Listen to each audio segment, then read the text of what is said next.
Hello everyone, कैसे हो आप लोग। आई होप कि सब बढ़िया होंगे। सबकी ट्रेडिंग जर्नी बहुत ही स्मूथ चल रही होगी। मार्केट में अभी बहुत कुछ उथल पुथल है, बहुत कुछ चीजें हैं। कुछ ग्लोबल मार्केट का फैक्टर है तो कुछ हमारा इंटरनल फैक्टर है जो रिजल्ट सीजन चला हुआ है। कहीं से भी मार्केट को एक वन वे डायरेक्शन नहीं मिल रहा है। कुछ पॉजिटिव है तो कुछ निगेटिव है। तो इस सिचुएशन में हमारा जो कमिंग वीक है, नेक्स्ट मंडे से हम किस तरीके से मार्केट को प्लान करें। जो इंडिया विक्स अभी भी 11 के ऊपर शो कर रहा है, जो ऑप्शन चेन का डेटा वो दिखा रहा है, हर एक चीज पे हम नजर डालेंगे। हर एक चीज को समझेंगे कि हमारी प्लानिंग किस तरीके से डेटा बेस पे होगी या न्यूज बेस्ड पे होगी। ओके, तो चलिए स्टार्ट करते हैं इस वीडियो को। और वीडियो स्टार्ट करने से पहले मेरा रिक्वेस्ट है आप सबसे कि अगर आप पहली बार इस चैनल पर आए हो तो प्लीज सब्सक्राइब कर लीजिए। और ये तो है कि आपको वीडियो डेफिनेटली पसंद आने वाली, हर एक लेवल आपको समझ में आएगा, तो प्लीज वीडियो को भी लाइक कर दीजिए। तो चलते स्टार्ट करते हैं। सबसे देखिए, टैरिफ वॉर तो आपने बहुत टाइम से सुन रहा है, काफी टाइम से चल रहा है, ठीक है। लेकिन ये जो टैरिफ लगा है ना, ये टैरिफ एक तरीके से एग्रीमेंट बेस्ड लगा है। 10% का टैरिफ लगा है यूरोपियन कंट्री में, जैसे कि जिसमें कुछ कुछ कंट्रीज है, Denmark, Norway, Sweden, France, Germany, United kingdom, ये सब सारे पे लगे हुए हैं 10% की टैरिफ, ठीक है, 1 फरवरी से। लेकिन प्रॉब्लम सिर्फ यहीं पर आकर नहीं रुकती है। ये प्रॉब्लम आपको टैरिफ जो है 25% तक इंक्रीज हो जाएगी अगर ग्रीनलैंड का ऑथोरिटी पावर, ओवरऑल जो परचेजिंग है, प्रपोज्ड है, वो ट्रंप को ना दिया जाए। तो इसका मतलब कंडीशन है कि अगर आप ग्रीनलैंड को प्रॉपर तरीके से यूएस के हाथों में सौंप देते हो तो ये टैरिफ सिर्फ 10% की लगेगी। लेकिन अगर आप नहीं करते हो तो इसका मतलब टैरिफ इंक्रीज होकर के 25% भी हो सकती है। इस तरीके के, भाई समझ लीजिए, भले आप एशियन कंट्री में रहते हैं बट कहीं ना डायरेक्टली या इनडायरेक्टली आप भी वर्ल्ड से कनेक्टेड रहते हैं, तो इम्पैक्ट तो हम पे भी पड़ेगा पड़ेगा ना। तो ये सब चीजें बहुत कुछ चल रही है, बहुत कुछ है जहां पर डराया जा रहा है, धमकाया जा रहा है, और ये भी कहा जा रहा है कि भाई यहां से परचेज मत करो, रशियन ऑयल इंपोर्ट मत करो, ये मत करो। बहुत अभी ये ट्रंप का टैरिफ वॉर चल ही रहा है, ठीक है। उस पे दूसरी बात ये है कि हमारे मार्केट में अभी लेटेस्ट रिलायंस का वीकेंड पे रिजल्ट आया, एचडीएफसी बैंक का रिजल्ट आया और आईसीआईसीआई बैंक का रिजल्ट आया। तीनों एकदम महारथी है अपने स्टॉक मार्केट में, हैवी वेटेज रखने वाले हैं, है ना। और इन तीनों की वजह से मार्केट का डायरेक्शन डिसाइड होगा। अब देखिए, मैं आपको रिलायंस का दिखाती हूँ। रिलायंस का रिजल्ट जितना मैंने समझा जस्ट ओके ओके है। ओके ओके मतलब बेटर भी नहीं बोलेंगे, एवरेज भी नहीं बोलेंगे, मतलब बिलो एवरेज है रिजल्ट इसका, प्रीवियस क्वार्टर से भी और प्रीवियस ईयर के थर्ड क्वार्टर से भी, ठीक है। और अगर मैं चार्ट की बात करूं तो यहां पर क्लियर है, अभी 9 जनवरी से लेकर के अभी तक में इसका ऊपर के लेवल पे बार बार रेजिस्टेंस हिट हो रहा है। देखिए, यहां पर हिट हो रहा है, यहां पर हिट हो रहा है, यहां पर हिट हो रहा है। तो रिलायंस का यहाँ पर एक सपोर्ट और 1480 के पास इसका एक रेजिस्टेंस है। जिस भी डायरेक्शन में, क्योंकि हमने रिजल्ट देखा है तो हमारा सिर्फ ओपिनियन है, बट मार्केट किस तरीके से रिएक्शन देगा वो मार्केट पे छोड़ देते हैं। तो इस के नीचे जाए तो और ये रिलायंस वीक करेगा, ऊपर तो मुझे दिखता नहीं, अगर ऊपर जाता भी है तो यहाँ पर एक रेजिस्टेंस है, अगर नीचे जाएगा तो नीचे के डोर्स आराम से ओपन है और ये मार्केट को फिर एक नया डायरेक्शन देगा, ठीक है। मैं डेली टाइम फ्रेम पर ही आपको दिखाती हूँ। देखिए, मैंने क्या बोला, यहां से आपको एक, ये जो देख रहे हो ना, यहाँ पे जो सपोर्ट है, ये आराम से यहां से अगर गिरेगा तो फिर नेक्स्ट फॉल इसका यहां तक जाएगा, 1420-18 तक यहां तक जाएगा। ओके, देखते हैं मंडे को मार्केट क्या करता है। सेम एचडीएफसी बैंक का, अब एचडीएफसी बैंक भी अपने लोअर एज पे है, ये जो एज आप देख रहे हो ना, यहाँ पर है। अब ऊपर से सेलिंग प्रेशर है, तो डेफिनेटली जितना रिजल्ट इसका आया है उसके हिसाब से तो मुझे कोई पुल बैक ऊपर के व्यू नहीं दिखते हैं जिससे मैं पॉजिटिव कह सकूं। अगर इसको बहुत पॉजिटिव न्यूट्रल रखा जाएगा, साइडवेज रखा जाएगा, तो भी 940-45 हार्डली, इससे ज्यादा ऊपर का मैं स्पेस नहीं देख रही हूँ। और सेम अगर मैं आईसीआईसीआई की बात करूं, ये आईसीआईसीआई ऑलरेडी फ्राइडे के दिन आधे परसेंट से रेड में था। तो आधे परसेंट के हिसाब से देखा जाए तो अभी भी 1400 के पास इसका पहले एक रेजिस्टेंस था, जो अब यहाँ पर सपोर्ट ले रहा है। देखो यहाँ पे रेजिस्टेंस था ना, और सेम यहाँ पे सपोर्ट ले रहा है। तो जिस तरीके से इसका मार्जिन, रेवेन्यू, नेट प्रॉफिट सब कुछ प्रीवियस क्वार्टर से भी कम है और प्रीवियस ईयर के जो थर्ड क्वार्टर है उससे भी कम है, तो हर जगह से इसके रिजल्ट मुझे निगेटिव लग रहे हैं। तो भाई यहाँ से सस्टेन करना बहुत ही मुश्किल है according to the price. Okay, अगर यहाँ से है तो फिर सीधे ये 1370 हो सकता है कि गैप डाउन ओपनिंग होगा तो 1370 के नीचे भी गैप डाउन ओपनिंग हो, डिपेंड करता है मार्केट कैसे रिएक्शन देगा। ओके, तो ये सब चीजें थी जो एक्सटर्नल मैटर था, इंटरनल रिजल्ट सीजन था, जिसकी वजह से मार्केट के पास कुछ डायरेक्शन डिसाइड करने के लिए कुछ इंडिकेटर है, तो इस तरीके से आपको ध्यान रखना होगा। ओके, अब चलते हम अपने मार्केट पे। देखिए अभी मंडे से वीकली कैंडल की स्टार्टिंग होगी और जो अभी वीकली कैंडल का क्लोजिंग हुआ है बिल्कुल ही बीच में मिडिल ऑफ द ट्रेंड है, ना ये नीचे जाकर क्लोजिंग है, ना ये कैंडल्स के अपर एरिया पे क्लोजिंग है, मतलब बीच में है। ठीक है, ये क्लियर है कि, और अगर आप इस जगह पे देख रहे हो ना जहां पर इसकी क्लोजिंग आई है, ये क्लोजिंग, ये जो रेड लाइन है वीकली टाइम फ्रेम के हिसाब से 20 EMA है, 20 EMA है, और यहां पर 2 दिन से सपोर्ट ले, 2 दिन कहने का मतलब है 2 कैंडल्स, ये प्रीवियस जो वीक कैंडल है वो भी यहाँ पे सपोर्ट है और ये वाला भी सपोर्ट है। अगर जरा सा भी आप इस रेड लाइन के नीचे मार्केट को सस्टेन होता हुआ मंडे को देखेंगे तो ये क्लियर है कि यहां से आपको नेक्स्ट फॉल कंटिन्यूअस मिलेगा, और ये आगे का जो वीक है 5 डेज का, इसमें आपको पूरी तरीके से मार्केट का ट्रेंड निगेटिव होता हुआ नजर आएगा। ये वीकली टाइम फ्रेम पे है। सेम अगर मैं इसको डेली टाइम फ्रेम पे करूं, देखिए ठीक है, देखते हैं यहां पर, देखिए डेली टाइम फ्रेम पर अब नोटिस करो, कम से कम इस वीक में एक दिन हॉलीडे था। ठीक है, हॉलीडे था। 4 ट्रेडिंग सेशन में यहाँ पर बार बार ये मार्केट ऊपर तो जाता है, लेकिन ऊपर से यहाँ पे रेजिस्टेंस हिट करने के बाद 900 के लेवल के आसपास, और यहाँ से ये डीपली तरीके से, बुरी तरीके से गिरता है। ऊपर जाता है, ऐसा नहीं है, बायर्स इसको खींच के ऊपर ले जाते हैं, फिर ऊपर से नीचे आकर के गिरता है यहाँ पर, तो फिर आकर के ये लगभग में 600 के पास इसका सपोर्ट क्रिएट होता है। ऊपर में 900 का लेवल है रेजिस्टेंस और नीचे में 600 का लेवल सपोर्ट।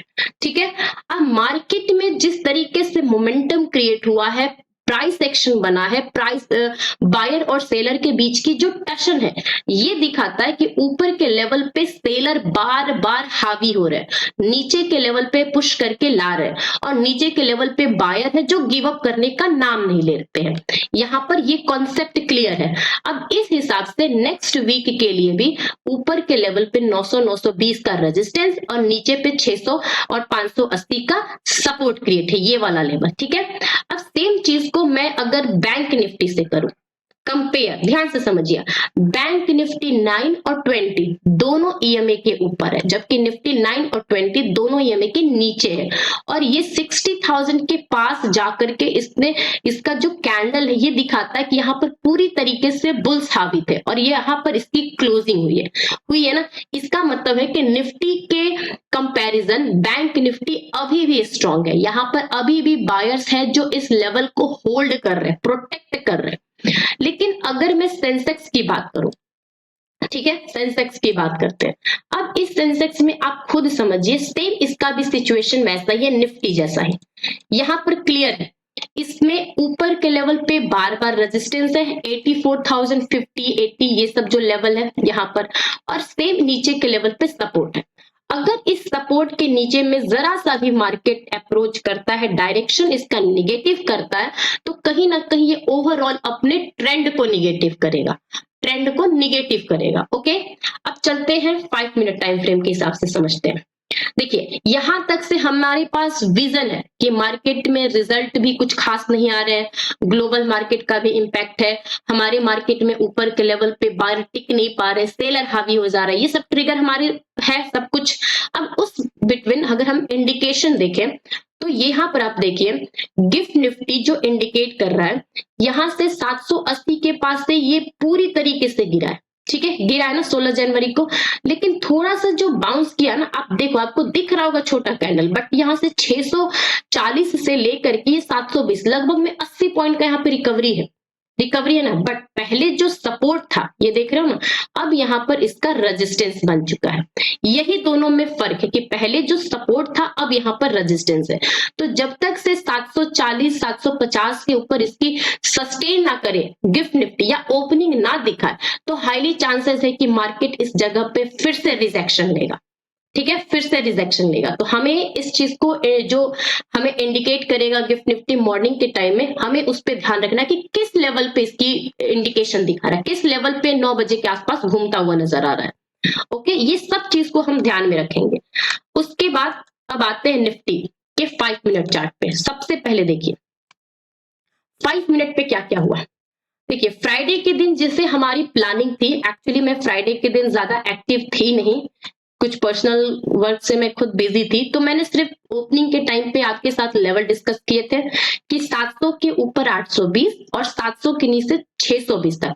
700 के ऊपर 820 भी गया क्योंकि मैंने उस टाइम पे बोला, यहाँ पे देखिए ये जो लेवल है जब मार्केट खुला 9:35 पे, देखिए ये जो आप बार देख रहे हो ना 25,700, ये जो बार देख रहे हो उस टाइम पे क्लियर था कि 25,700 पे बोथ आर फाइटिंग, मतलब कि पुट राइटर भी फाइट कर रहे हैं और कॉल राइटर भी फाइट कर रहे हैं, और इन बिटवीन आपके पुट राइटर जीत जाते हैं और वो मार्केट को ट्रेल करके करके ऊपर लेके जाते हैं, और ये आराम से पहला आपको 820 तक ले गए। देखिए यहाँ पे जब मार्केट खुला 9:15 पे, देखिए कम से कम आपको 9:40 तक 9:40 तक आधे घंटे तक मार्केट इस जगह पे कंसोलिडेट किया, लेकिन बाद में जब इस तरीके से पुल बैक आया तो क्लियर था कि मोमेंटम ऊपर का जाएगा, जितना मार्केट गया फिर वहीं से ये तो रेजिस्टेंस है, यहां से आराम से आपके सेलर हावी हुए और मार्केट को धीरे धीरे मतलब डंप करके नीचे लाते हैं, क्योंकि मार्केट में भी कुछ भी ऐसा सीन नहीं चल रहा है कि ऊपर के लेवल पे टिक पाए बायर,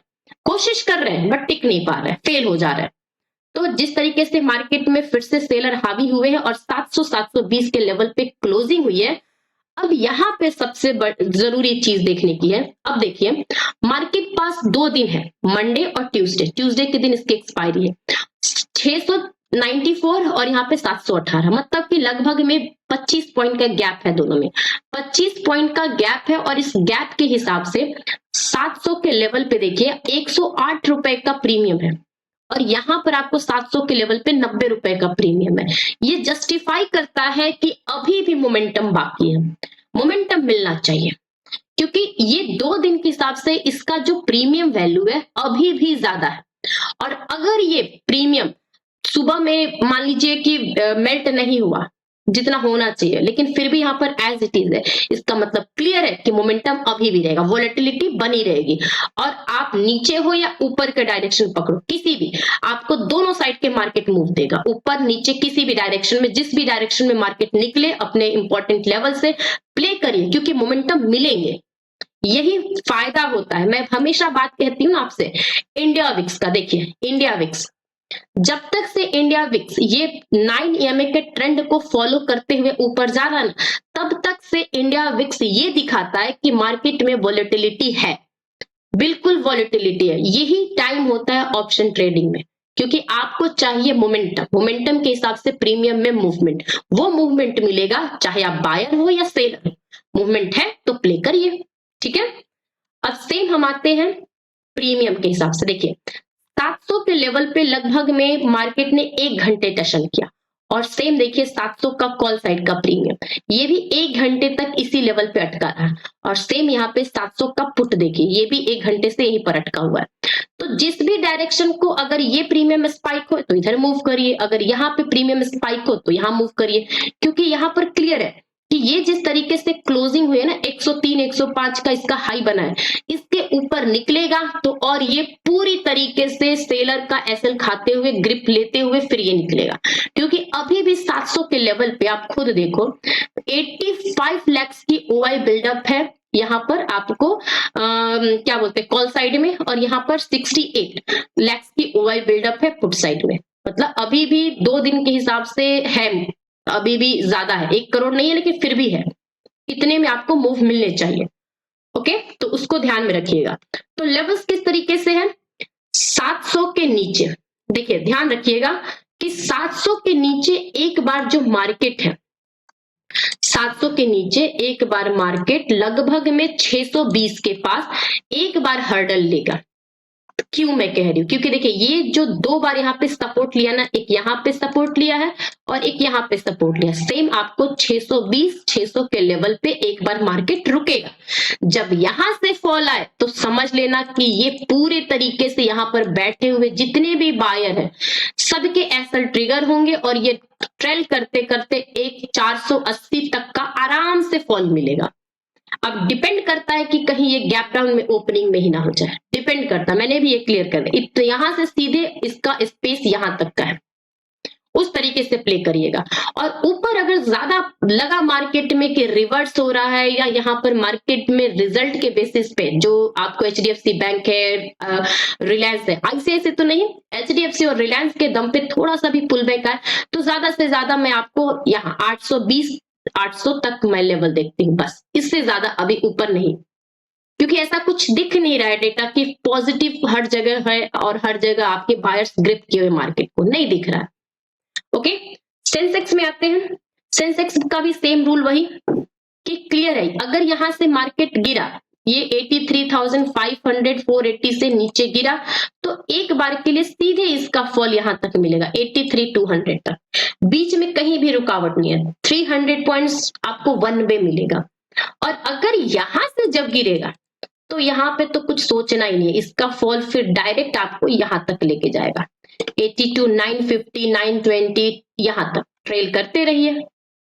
ऊपर के डायरेक्शन के लिए ज्यादा से ज्यादा जो रिजल्ट आया है उसके हिसाब से मैं ज्यादा से ज्यादा बस यहां तक देखूंगी 800 तक बस, और वो भी डिपेंड करता है कि मार्केट थोड़ा बहुत पॉजिटिव ले रहा है या नहीं ले रहा है, उसके हिसाब से। सेम निफ्टी बैंक, भाई ये पॉजिटिव है, यहाँ पे शॉर्ट्स करना मतलब अभी कहीं दूर दूर तक नहीं दिख रहा है।